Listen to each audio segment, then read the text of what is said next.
wala pa, medyo wala pa din sa rhythm. Wala pa, halos wala pa sa timing. Pero nandun na yung flow. Nandun yung flow ng defense and offense, but hindi talaga ganun ka, hindi pa ganun katono. Well, I don't, parang ayaw mag-excuse ha, pero siguro dahil lang sa short preparation namin. Pero mga ano rin namin, ma-overcome din namin. Personally ba may hangover pa ng Conference Championship o tapos na yun?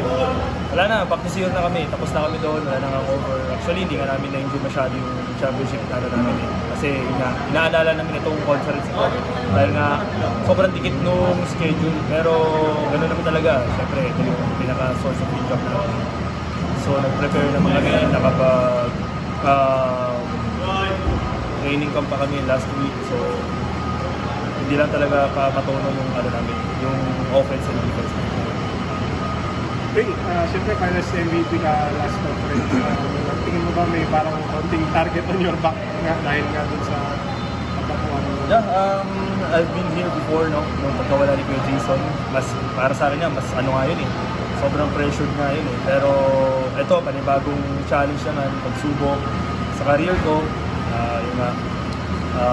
For me, parang panibagong na naman. Siguro, challenge na rin na para kailangan maging steady ka din sa loob. Hindi na yung parang sasabihin mo sa sarili mo na third option ka, fourth option ka. Ngayon, kailangan mo na talaga mag-double effort kasi nga lahat nakatingin na sa'yo eh.